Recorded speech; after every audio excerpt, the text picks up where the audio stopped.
De pacientes, nada.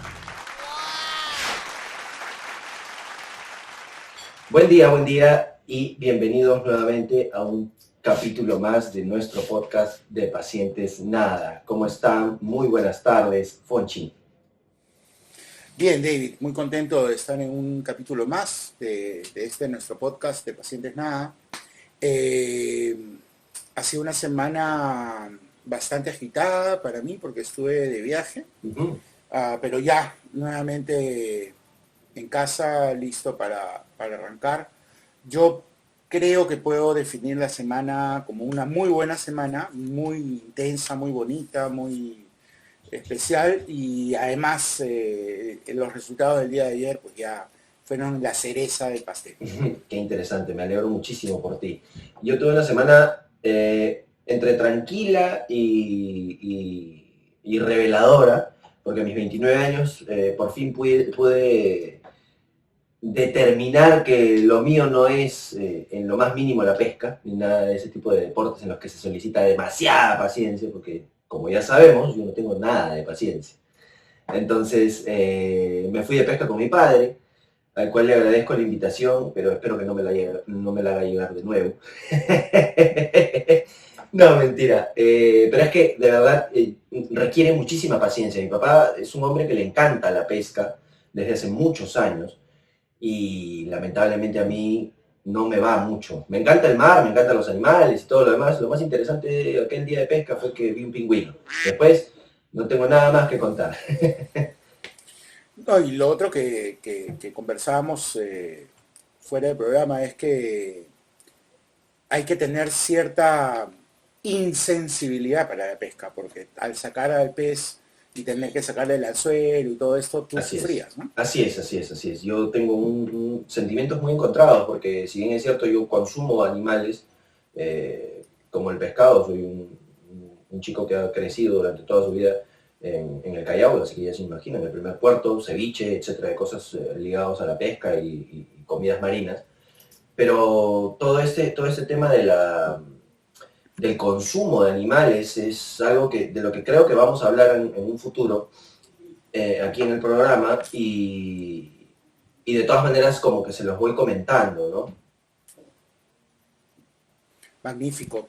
Sí, yo creo que sería un tema muy interesante y se me ocurre que como estamos teniendo invitados internacionales, podríamos hablar con una persona que yo conozco y admiro mucho, que es un luchador por los derechos de los animales. Él es una persona que está viajando por el mundo haciendo un documental para invitar a la gente al vegetarianismo, si vale el término, o al veganismo, no lo sé. Él es estadounidense, pero ha vivido mucho tiempo en Australia, y yo también tengo sentimientos encontrados con este señor, pero creo que sería un lujo tenerlo como invitado y el equipo de producción podría ser el encargado de la traducción, ¿no? De la interpretación inmediata. Perfecto, excelente. Entonces vamos a tener que hacer las gestiones al respecto. Me interesa muchísimo el tema realmente. No lo dudo, y sé que hay mucha gente que debe estar interesada en escuchar sobre esto, porque más allá de que yo no tengo ningún plan de volverme vegetariano, sí creo que es importante para ser mejores seres humanos, ¿no? Así es. Pero bueno, el día de hoy nos convoca un tema, en realidad son tres temas muy interesantes, David. Son tres temas que hemos juntado en un solo capítulo como respuesta a la comunicación que tuvo Franco desde Lima, Cristina desde Australia y Magali desde Argentina, nuevamente un tema internacional. Vamos a hablar sobre competitividad, miedo al fracaso y padres hipercríticos, ¿no? Este es un programa hecho para los padres y para los hijos que sienten una presión brutal en sus vidas, ¿no? En todo lo que se han puesto como meta lograr u objetivo, y creo que esto puede ser de mucho interés. Así es. ¿Tú qué opinas del tema? ¿Qué crees cuál crees que podría ser la razón por la cual en la actualidad se vive tanta competitividad ¿Por qué hay tanta gente que teme al fracaso al extremo de generarles ataques de ansiedad o temas por el estilo, estrés? ¿Y por qué esta ola de padres hipercríticos? ¿O es que será de siempre, así como el bullying, y se está poniendo de moda ahora? ¿Qué opinas tú? A mí me parece que los padres siempre tienen ese rol muchas veces de ser los que ponen el dedo en la herida o los que, no sé, los que señalan a los hijos para ver para intentar guiarlos en algún aspecto hacia su futuro. Ahora, la competitividad y el miedo al fracaso son cosas que a mí me gustan muchísimo, que me parecen súper interesantes, porque yo me considero una persona excesivamente competitiva, al punto en el que yo he tenido problemas hasta con mis hermanos por ese tipo de cosas, ¿no? No solamente competitividad en el deporte, sino también en lo profesional, sino también en el deporte. Entonces, yo recuerdo que en alguna oportunidad, nosotros en casa tenemos un aro de básquet y la competitividad de mi hermano y mía nos hizo casi agarrarnos a trompadas por un partido de básquet en el patio de mi casa. Imagínate el tipo de competitividad que tenemos en la familia desde siempre. Yo se los he dicho, te lo he dicho a ti y se lo he dicho a cada una de las personas a las que conozco. Cuando a ti te enseñan un juego, a ti te dan las instrucciones para ganar, no te dan las instrucciones para perder. Entonces el objetivo del juego es ganar, ¿no? El objetivo, cuando a mí me vienen con la huevada de, ay, no, es que tú estás jugando para divertirte, no, las pelotas, tú estás jugando para ganar, porque si no, no estaría jugando. Entonces, yo me he criado con esa mentalidad, quizá equivocada, porque efectivamente genera muchas presiones al fin y al cabo, hace que mi ansiedad y el que yo haga que me juzgue a mí mismo por perder o por no sacar un resultado como el que yo creía que debería de haber sacado, termina siendo perjudicial para mi propia salud. No considero, sin embargo, que sea una cuestión mala, negativa, esto de la competitividad, pero no llevándolo al extremo como yo, que soy un loquito de la competencia.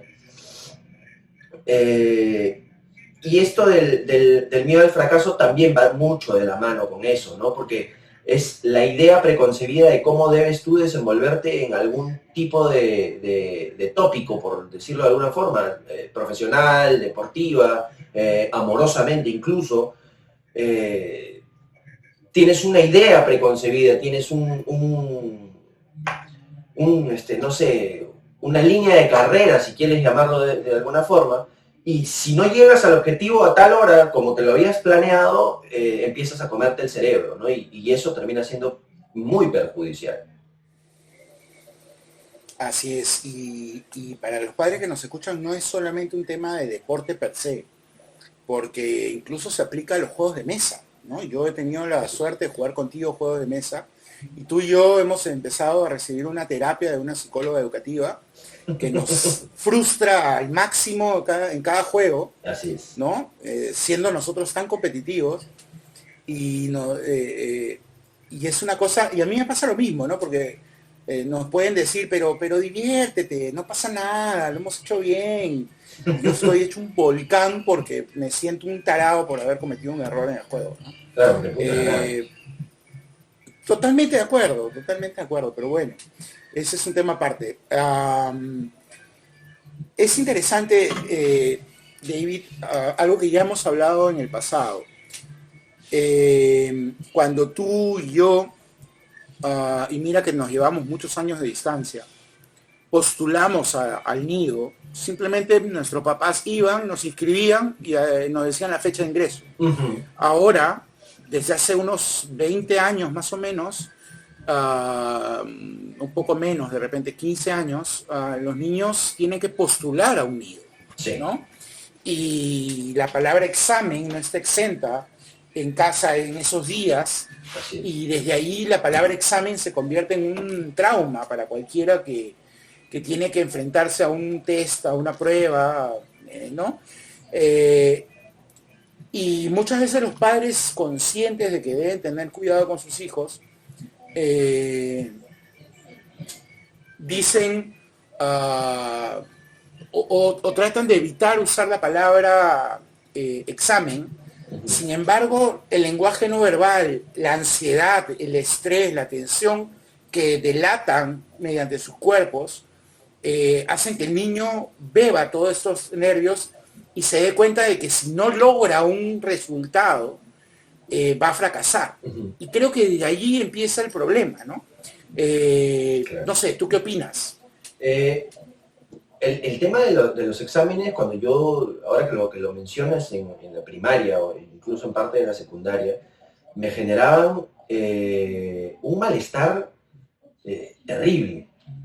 Dolor de estómago, dolores de cabeza, sensación de ahogo, porque en casa yo estudiaba y se esperaban cosas de mí por las circunstancias económicas, por las circunstancias incluso de la misma interna hogareña, familiar, en la que se comparaba muchas veces a mi hermano conmigo, porque yo, como ya hemos dicho en este programa, he sido un chico problema toda mi vida, y, y era la constante comparativa de míralo a él como él sí es buen alumno, míralo a él como si él sí tiene buena conducta, míralo a él como si saca buenas notas.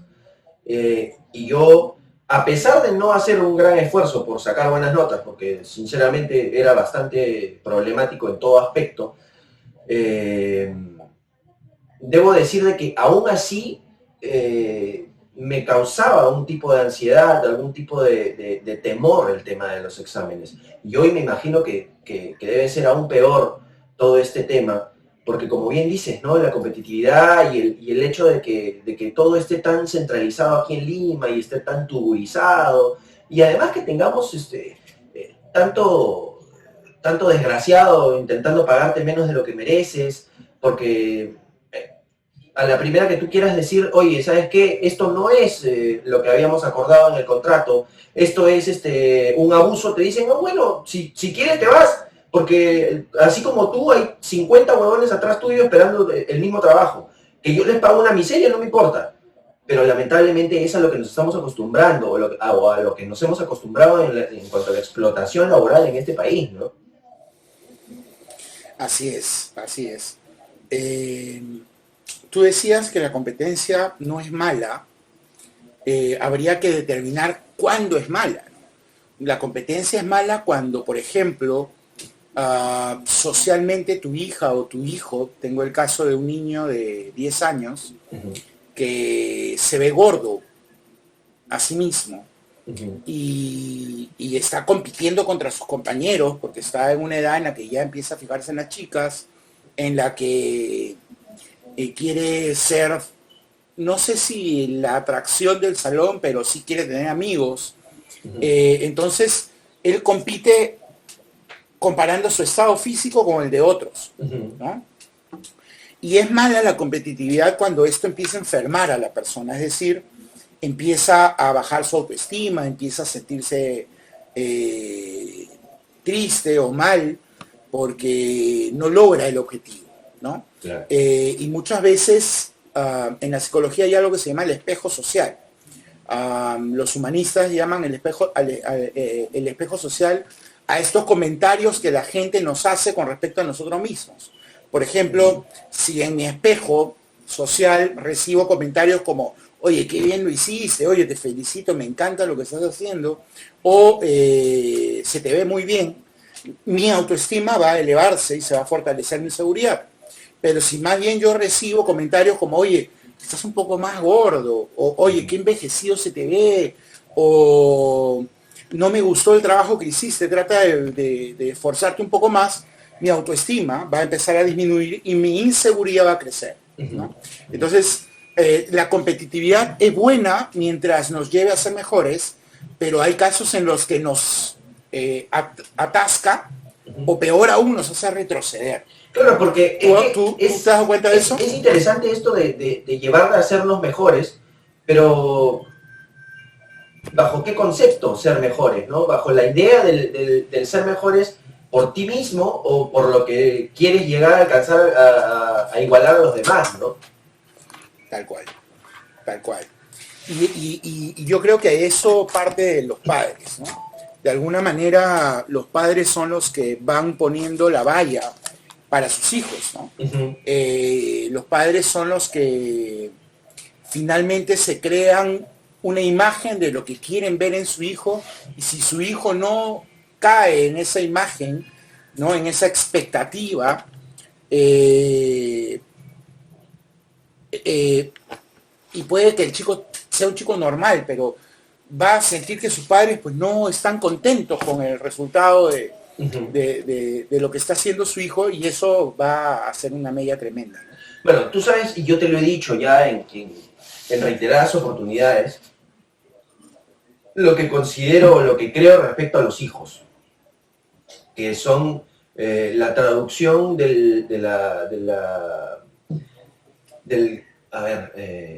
son la traducción de la resignación del poder llegar a ser algo más en la vida de un individuo. Siento también que son, de alguna forma, la proyección de todas las cosas que no pudiste ser y que hubieras querido ser. Que con los años te vas dando cuenta que erraste muchas cosas en tu camino, que muchas cosas pues pudieron haber salido mejor, que pudiste haber hecho algunas otras cosas, se acumulan arrepentimientos y etcétera de cosas. Y es por eso que al final los padres terminan siendo tan críticos, porque ellos, para empezar, siendo un país como el nuestro, con una alta tasa de gente no profesional, con gente que tiene oficios realmente y no son profesiones y etcétera de cosas, todas estas personas que las circunstancias los vuelven padres, hacen que mañana a sus hijos les exijan el doble y el triple de lo que se exigieron a sí mismos, porque no quieren que ellos vivan lo que ellos mismos vivieron, ¿no? Así es. Como tú dices, van pasándonos sus frustraciones, ¿no? Así es. Y justo lo que tú decías me ha hecho recordar, en el capítulo pasado terminamos leyendo la letra de una canción de Joaquín Sabina. En esta ocasión quiero compartir contigo la letra de una canción que en lo personal es una de mis favoritas, de Joan Manuel Serrat, este gran catalán. Gran amigo de Sabina, además. Además, íntimo amigo de Sabina, definitivamente. Él tiene una canción que se llama Esos locos bajitos, y en esta canción dice: a menudo los hijos se nos parecen, así nos dan la primera satisfacción. Esos que se menean con nuestros gestos, echando mano a cuanto hay a su alrededor.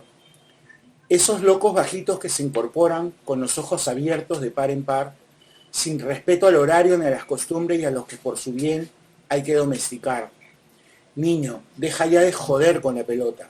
Niño, que eso no se dice, eso no se hace, eso no se toca.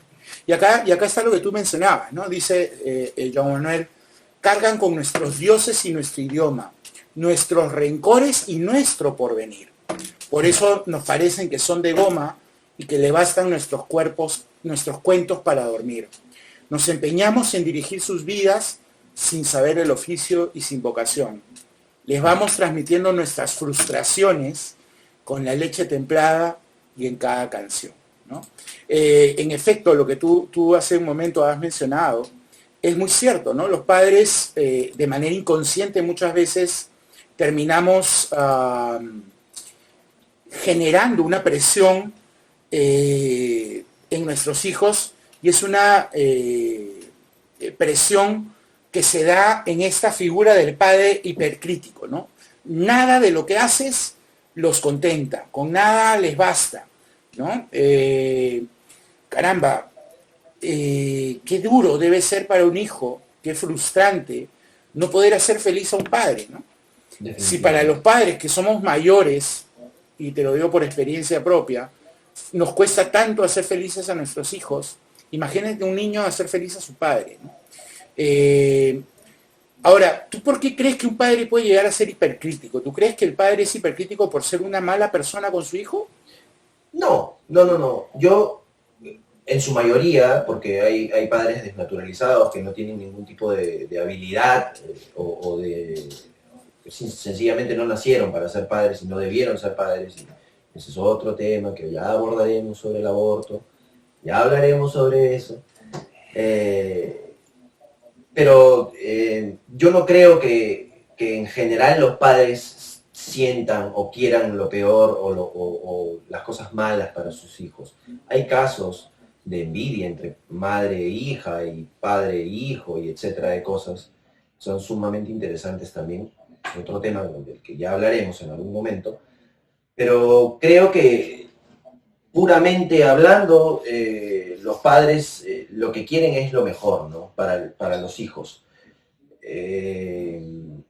Pero lamentablemente, nuevamente, esta sociedad en la que vivimos, este país en el que nos tocó nacer, lamentablemente tiene como común denominador el que el padre y la madre se vuelvan padre y madre en el camino y nunca, o por lo menos en su gran mayoría, no sean planificados los hijos. Y eso hace que el temor al fracaso como padre y que el temor a que tu hijo fracase también aumente un montón. ¿Por qué? Porque si tú te encuentras con que vas a ser padre y no lo planificas, ¿a qué te vas a qué te vas a abocar? Te vas a abocar a trabajar, a generar dinero para que el niño que viene en camino tenga donde comer, donde dormir, qué comer y etcétera de cosas, ¿no?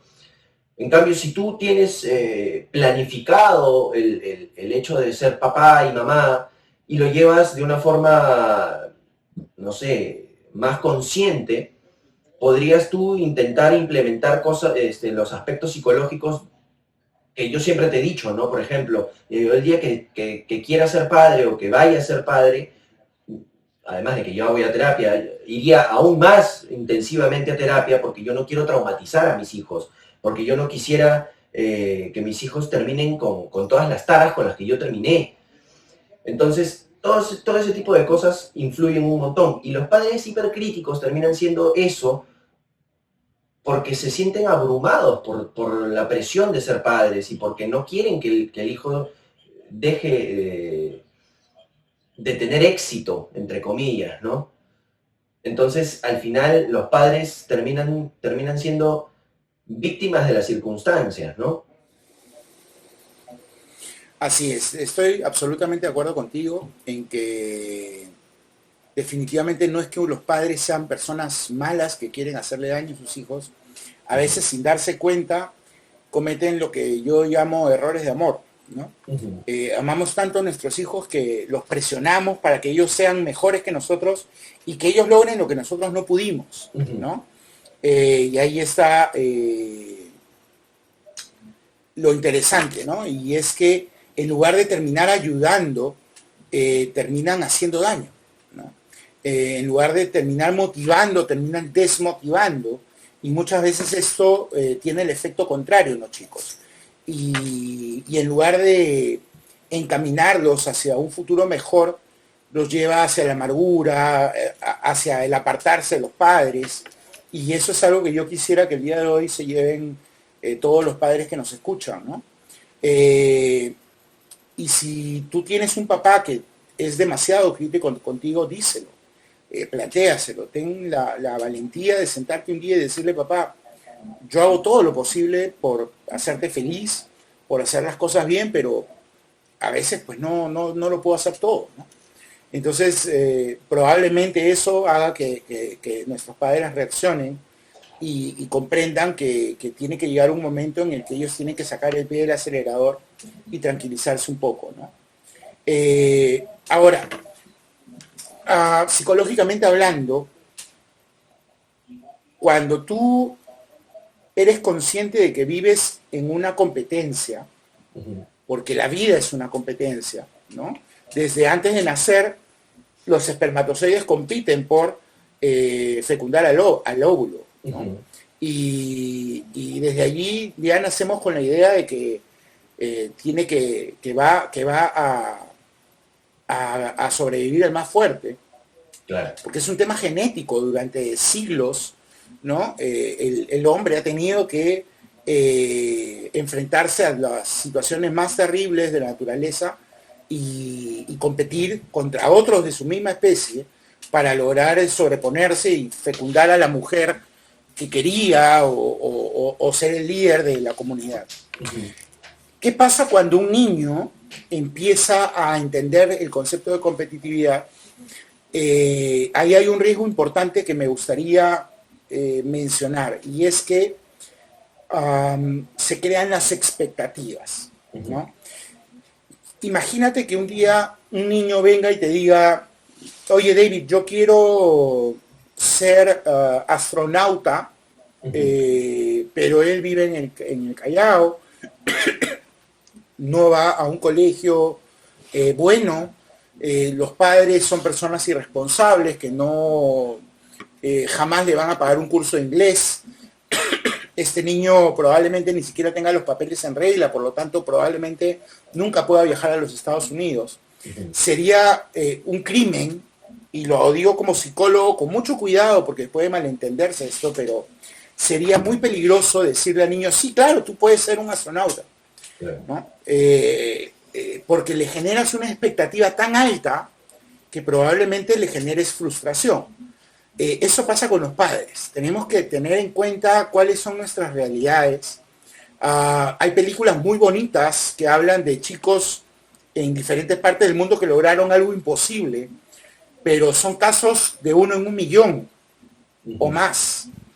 Entonces, si mi hijo quiere ser astronauta, yo le voy a decir, puedes hacerlo, hijito, va a ser difícil, vamos a tener que estudiar mucho inglés, tú vas a tener que sacar las mejores calificaciones en el colegio, y tratar de que él empiece a pisar tierra, ¿no? Porque de lo contrario podemos generar una frustración muy grande que finalmente va a revertirse en los padres, porque va a decir, tú me dijiste que yo iba a poder y no puedo, ¿no? Y es allí donde nace el temor al fracaso, porque llega un momento en que padres, madres, tíos, familiares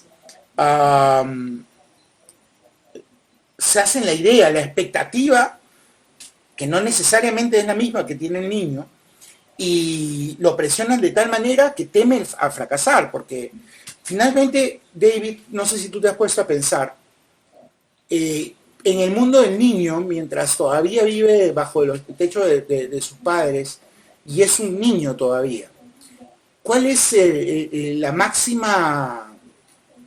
máximo logro que como ser humano puede llegar a tener, ¿no? Hacer felices a sus padres? Cuando él hace algo y sus papás lo felicitan y lo celebran, el niño entra en una felicidad tremenda. ¿Por qué? Porque logró la sonrisa, la felicidad de los padres. Pero cuando pasa lo contrario, duele tanto, ¿no?, que empiezas a temer del fracaso. ¿Y tú cuál crees que es el mayor peligro de temer del fracaso? ¿Qué crees tú que es lo malo de tener miedo a fracasar? Mira, quiero comentar antes lo que mencionaste sobre las expectativas de los padres. Me has hecho acordar a una serie bastante interesante, bastante buena, que está en Netflix, que se llama Sex Education. Hay un personaje que es parte de esta escuela en la que se desarrolla la serie, y me parece que se llama el personaje Adam, no, o Chris, o una cosa así, que es esta persona que es la estrella de la escuela, del colegio, y que se dedica a la natación, y que es multicampeón en natación, y etcétera de cosas. Él tiene 2 madres que depositan en él la confianza de que todo lo mejor que está por venir va a venir por el camino de él. Y es sumamente interesante porque este pata, a pesar de que le gusta la natación, en un punto de la serie, spoiler alert, lo siento chicos, decide dejarlo. Porque esas cosas que las madres son las que depositan en él, son cuestiones de ellas, no de él. Él no sigue sus sueños, sino él sigue lamentablemente todas las cosas que ellas están con la expectativa de conseguir. Entonces es sumamente interesante las expectativas que los padres terminan teniendo sobre los hijos. Y lo frustrante que puede llegar a ser para un hijo no cumplir con las expectativas de papá y de mamá. Lo que habla sobre la aprobación de los padres es algo que yo he vivido personalmente. Y también me hace recordar a tantas películas que he visto sobre frustraciones y sobre la búsqueda incesante de la aprobación de tus padres, que es al fin y al cabo dueño de muchos problemas, ¿no? ¿Me repites, por favor, la última parte de la pregunta que me hiciste, Foncho? Porque no divagué tanto que ya no me acuerdo. No, es que estás apuntando exactamente a lo que buscaba y sí, el ejemplo de Adam de esta serie es perfecto, ¿no? O sea, ¿qué pasa cuando tú le llegas a tener miedo al fracaso? ¿Cuál es la consecuencia en la vida de cualquier chico, niño, adolescente o joven, o adulto incluso, que le tiene temor al fracaso? Ok. ¿Cuál crees que es la principal consecuencia? Creo que la parte más crítica de todo esto podría ser la inmovilización, ¿no? El hecho de tener tanto miedo que no sabes por dónde empezar.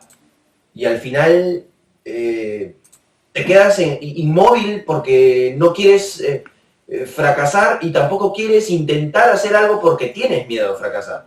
Entonces, creo que el punto más crítico podría ser ese, ¿no? El temor al fracaso en el que tú no, por temor terminas congelado y no haces nada. Y eso al final es terrible, ¿no? Así es, David. Este estancamiento, ¿no? Este congelarse frente a un reto y temer fracasar es, me parece a mí, lo peor que le podemos dar a un hijo o podemos generar en un hijo, ¿no? O los profesores, los docentes en un alumno. Porque está demostrado, mira, lo que más te enseña y lo que más ha enseñado en la vida del planeta es el fracaso. Así es. Si tú no fracasas, no aprendes, ¿no? Y si por temor a fracasar dejas de actuar, te congelas, como bien dices, dejas de aprender.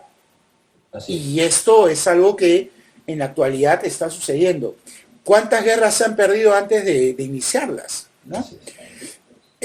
¿Cuántas puertas tú mismo estás cerrando por temer a fracasar?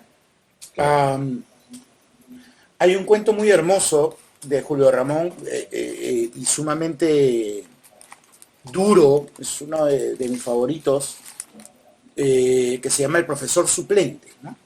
Se trata de un profesor que había sido cobrador toda su vida, porque nunca llegó a trabajar para el magisterio, por N motivos, y un día un amigo de su promoción le dice, oye, ya este es un hombre mayor, tendrá pues unos 50, 55 años, su amigo le dice, oye, voy a salir de vacaciones, quiero que tú, por favor, me suplas en mis clases por un mes. Las clases son de historia, mira, estos son los temas. Y el hombre va, se prepara, estudia, arma su clase, lee, saca su mejor terno, le cuenta a su señora lo abraza, esa noche no puede dormir, se la pasa estudiando. Al día siguiente va para dictar su primera clase y nunca entra al colegio, ¿no? Ve el colegio, ve toda la infraestructura, ve al vigilante que lo está mirando porque lo están esperando para que empiece la clase, y él se sigue de frente y da vueltas, termina metiéndose a un café y finalmente se le acerca el vigilante y le dice, oiga señor, usted no es fulano de tal, lo estamos esperando. No, le dice, yo no soy. ¿Quién se ha creído usted? Yo soy un cobrador nada más. Y se va corriendo, ¿no? Se la pasa caminando horas, llega a su casa y su mujer lo espera emocionada en la puerta de su casa, lo abraza, ¿no? Y le dice, ¿qué tal? ¿Cómo te fue? Y él le dice, muy bien, me ha ido muy bien, excelente, mis alumnos me han felicitado, me han aplaudido de pie, y él abraza a ella y empieza a llorar, ¿no? Y ahí acaba el cuento. ¿Cuántas puertas nos cerramos por el miedo al fracaso? ¿Y quién genera el miedo al fracaso? Los padres. Casi siempre son los padres, porque el mensaje puede ser, cuidado que me traigas una nota menor de 15, ¿eh? O cuidado que me traigas una nota menor a B. Pucha. Entonces, si tú sacas una nota menor y te llaman la atención, ¿no? Empiezas a generar temor a fracasar, porque empiezas a dudar de ti mismo, ¿no? ¿Cuántas, como tú mismo lo decías, David, cuántas películas hemos visto de gente súper capaz que solo por nervios no da el paso al éxito, ¿no? Le sobra la capacidad, pero tiene temor. Todas estas cosas son algo que tenemos que tener en cuenta los padres, que queremos que nuestros hijos realmente alcancen su verdadero valor y su verdadera altura, ¿no? En lugar de criticar, en lugar de corregir de mala manera, motivémoslos a seguir mejorando, a seguir creciendo, y yo creo que eso los puede ayudar muchísimo. Yo leía hace poco un artículo sobre lo importante que es saber no criticar, sino enfocar la crítica, llamémosle de esa forma, sobre el esfuerzo. Me explico.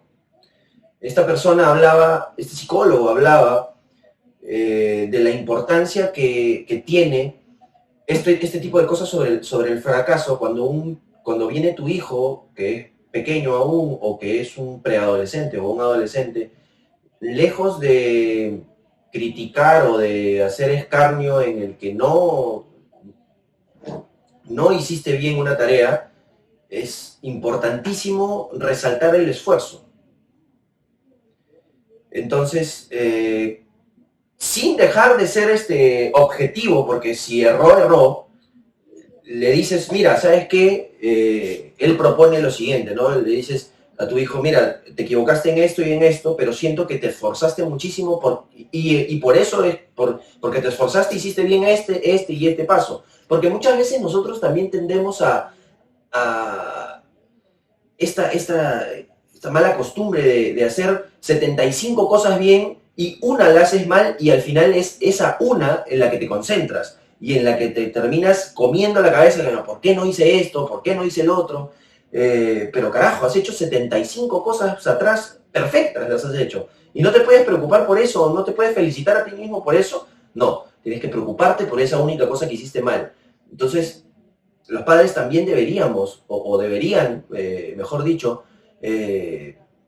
procurar ver el esfuerzo en pleno de lo que los hijos hacen, porque criticar es muy fácil desde la comodidad de tu sillón. Lo vemos cada día con el fútbol, ¿no? Por ejemplo.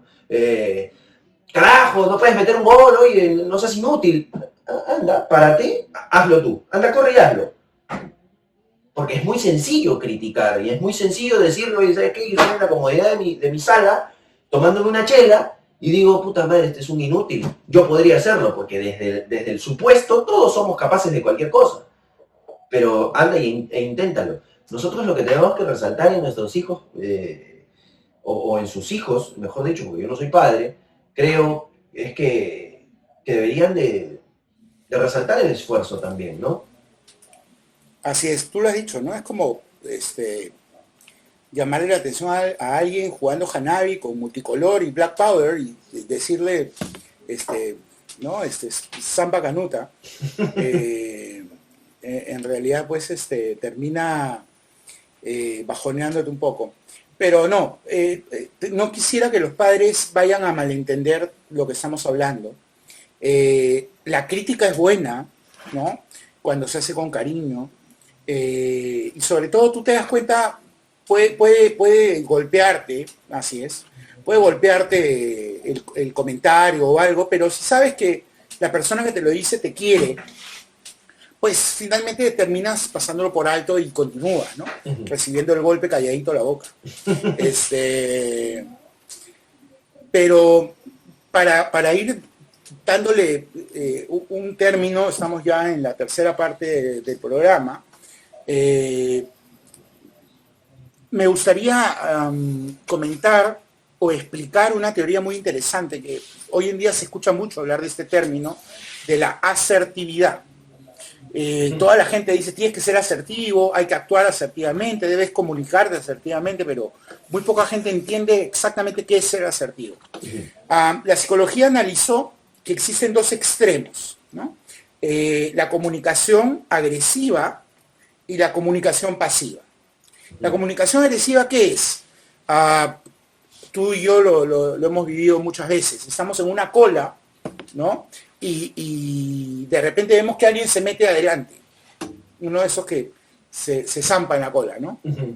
Entonces, una persona que está en la cola, que es agresiva, ¿qué hace? Grita, ¿no? Oye, qué conchuda que eres, ¿por qué te metes ahí?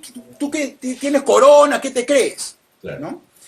Y podemos hasta mentar de la madre y ya botamos toda la cólera, nos expresamos y fuimos agresivos. Ese es un extremo. El otro extremo muy común en nuestro país, lamentablemente, es el del pasivo. La misma persona que está en la cola observa que se mete la misma chica dentro de la cola y agarra y piensa, ¿no? Y dice, alguien debería acercarse a donde esta chica y llamarle la atención. Por eso este país está como está. Nadie hace nada, nadie dice nada. ¿Qué tal raza? Alguien debería castigar a esa gente. Pero todo lo pensó. No dijo una palabra.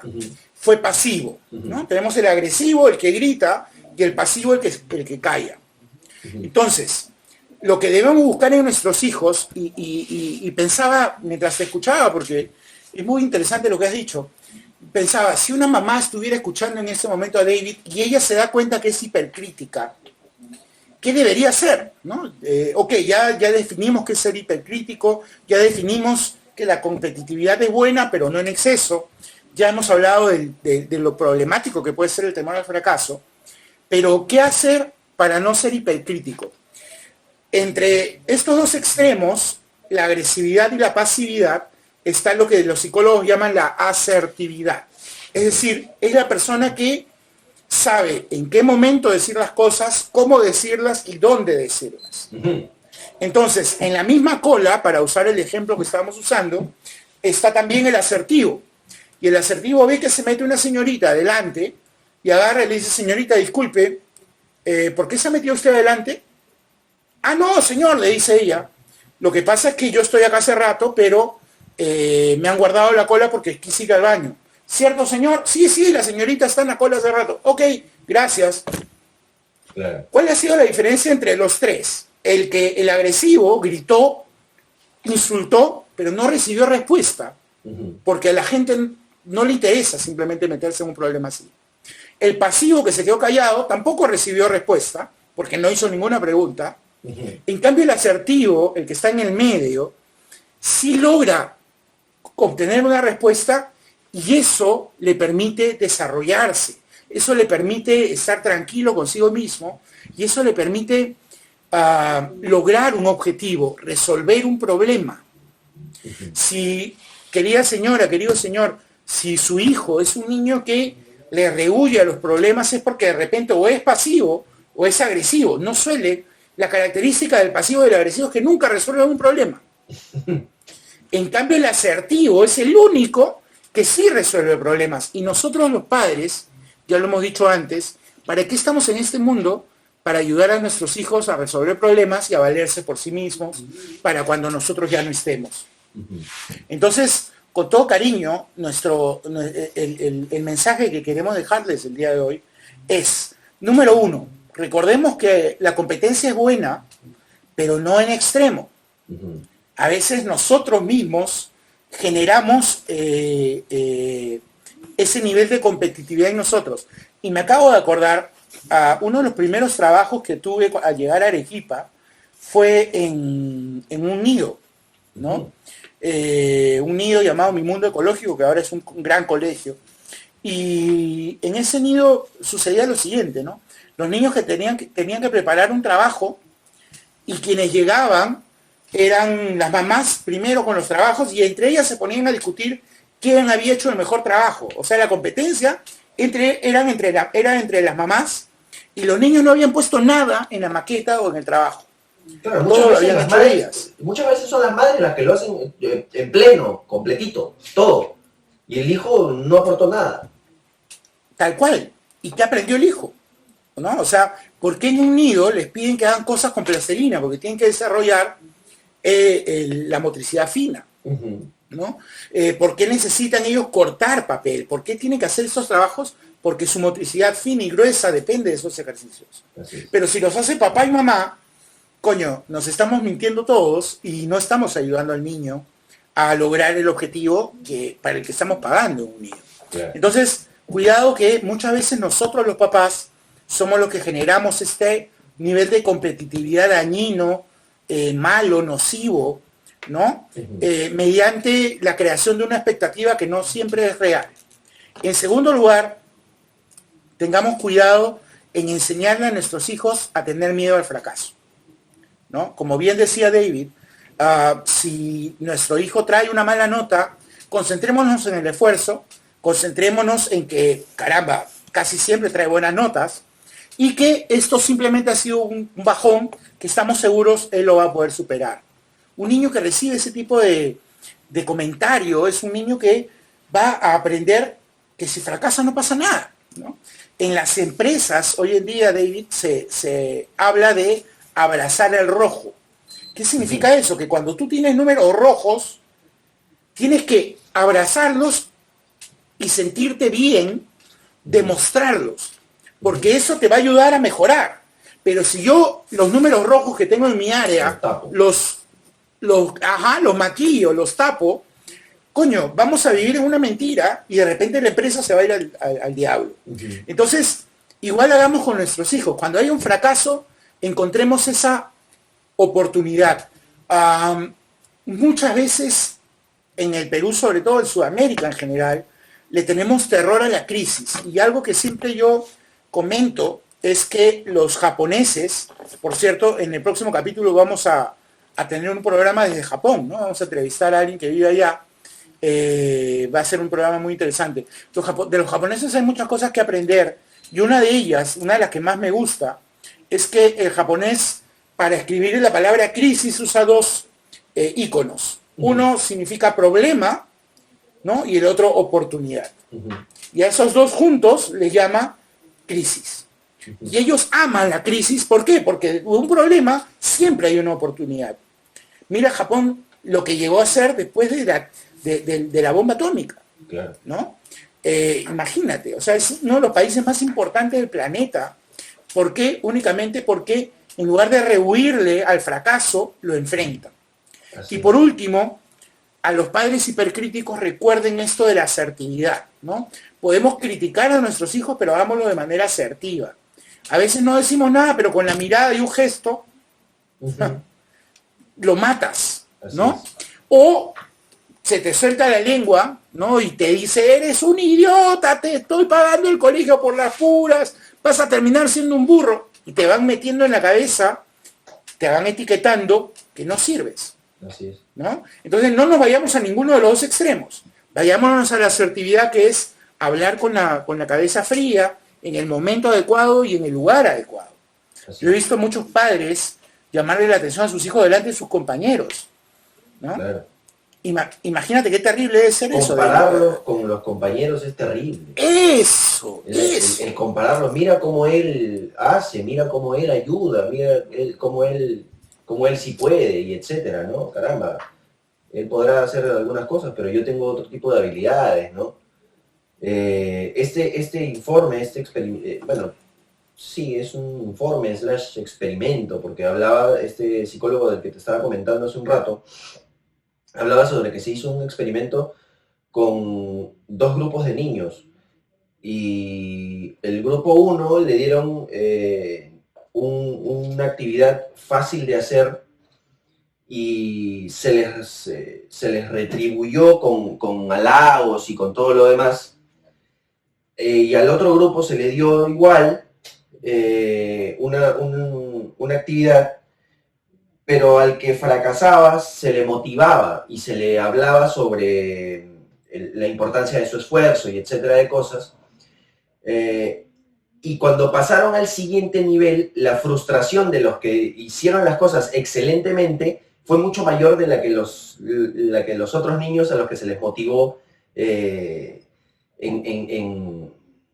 no sé, en el esfuerzo, en la dedicación, es sustancialmente diferente, ¿no? Porque si tú estás acostumbrado a recibir el wow, eres excelente, el wow, eres lo máximo y etcétera de cosas, vas a estar acostumbrado a comerte esa idea, ¿no? Y en la primera de bastos en la que tú metas la pata, entre comillas, o que fracases, porque a todos nos pasa errar, fracasar y todo lo demás, en la primera que tú tengas una sensación como esa, que no es la que tus expectativas esperan, pues te terminas con una frustración asquerosa, ¿no?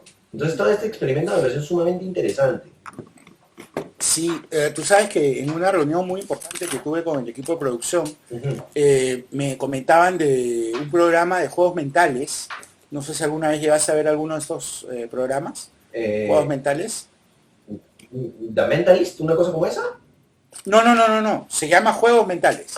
Es un programa donde psicólogos, neurólogos, expertos en la conducta te enseñan cosas. Es extraordinario. Sí, lo he visto. Le voy a pedir al equipo de producción que busque el link.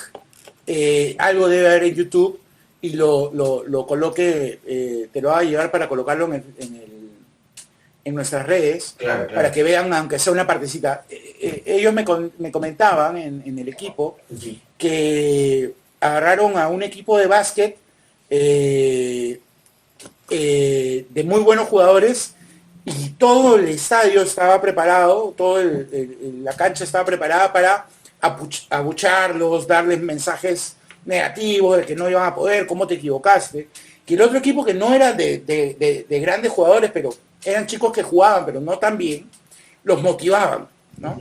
Y terminó ganando el partido el equipo más motivado, ¿no? Claro. Nosotros los padres somos los entrenadores de nuestros hijos, tengamos cuidado con los mensajes que les dejamos. Eso me pasó Muy a mí. bien.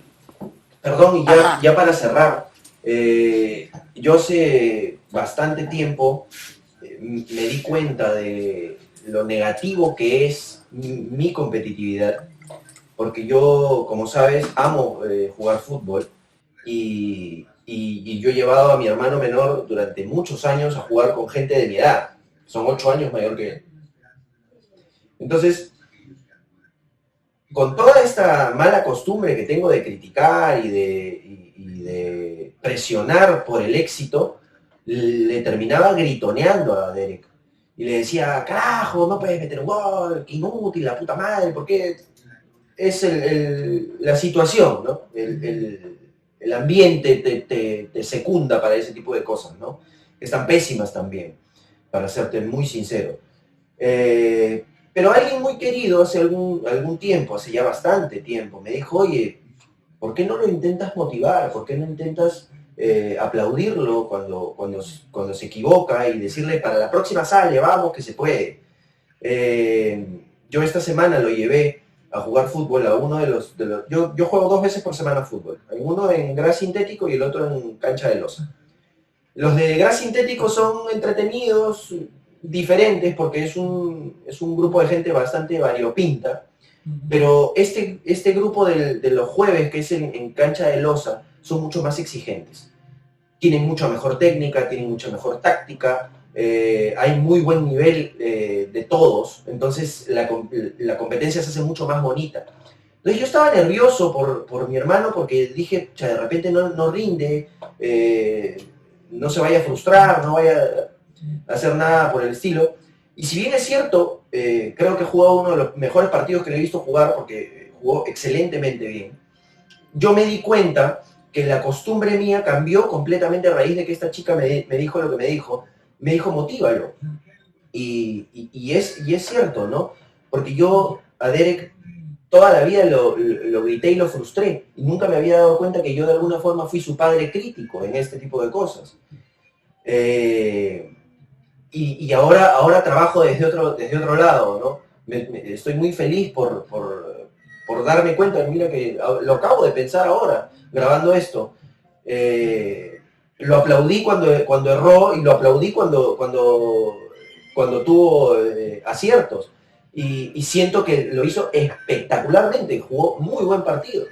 Así que nada, yo invito a todos nuestros oyentes, a todos los que son padres, a todos los que son hijos de padres hipercríticos, que vean este video, que se sientan identificados, que no le teman al fracaso, que hagan las cosas por disfrutar del camino también, porque el éxito no te enseña nada. El éxito te dice, bueno, sí, pues lo hiciste, porque ya sabías que podías hacerlo. En cambio, el fracaso te dice, oye, te falta este tópico, te falta. Implementalo, corre, hazlo, pero hazlo. No te quedes inmóvil porque fracasaste. Haz algo por ello. Así es. Y finalmente, pues, como tú lo dices, en la vida, lo que más uno disfruta es lo que más le costó, ¿no? La mayoría de gente que tiene el éxito muy rápido y muy fácil es gente que le regalaron el éxito porque tenía padres con todos los recursos o qué sé yo, pero cuando te la tienes que luchar, el resultado es mucho mejor. David, gracias por un día más, la oportunidad de estar contigo en este tan interesante podcast. Espero a los que nos siguen, nos escuchan y nos ven, les haya gustado. Siempre estamos recibiendo sus comentarios, sus felicitaciones. Hoy día me llamó Gustavo desde Carolina del Norte a decirme que es fan, pero hiper fan del programa. Es más, me ha pedido tus datos para felicitarte, porque me dice que le encanta tu manera de expresarte, le parece que has encontrado ahí una vocación interesante, y me ha dicho, y se ha quejado porque la semana pasada esta semana debimos soltar un capítulo más y no lo hemos hecho. Imagínate cómo nos siguen desde allá. Así que va un beso enorme para Gustavo, gracias por los comentarios, y nada, será hasta una nueva oportunidad. Sí, así es. Gracias, Fonchi, a ti también, al equipo de producción por acompañarnos, por estar siempre atentos a todos estos detalles. Yo también me sentí sorprendido. Mira que recién empezamos, esto es una cosa que es un proyecto muy personal, con el deseo de ayudar a las personas de alguna forma, de hacerles compañía, de darles una visión diferente de ciertos temas. Pero me sorprendió que 2 o 3 personas me hablaron específicamente a decirme, oye, ¿qué pasó? ¿Por qué no estrenaste capítulo esta semana? Y también me hablaron antes a decirme, oye, dime por favor, antes de que salga, de qué cosa van a hablar en este capítulo. Le digo, oye, tranquilo, paciencia, ¿no? mira qué paradójico que es la vida, mira qué paradójica es la vida, que yo les recomiendo paciencia a nuestros oyentes. Así que bueno, gracias a todos ustedes por seguirnos, disculpen por el descuido. Y nada, ya nos veremos pronto. Por favor, sigan mandándonos sus temas, sus consultas, sus inquietudes, que vamos a estar contentísimos de descomponerlas de alguna forma y poder conversar sobre ellas. Nos vemos en la próxima. Así es. En la próxima, muchísimas gracias. Y no hay que mentirle a la gente. El problema ha sido un tema técnico del equipo de producción, pero no de Perú, sino en Europa. Así es. Porque, bueno, esta semana, lamentablemente, nuestro editor y el que programa todo la magia de esto en las computadoras ha estado un poco delicado. Uh-huh. Y, bueno, no ha podido cumplir. Pero ya la próxima semana estamos poniéndonos al día definitivamente. Así que nada, un fuerte abrazo. Nos vemos pronto. Muchísimas gracias. Chao, chao.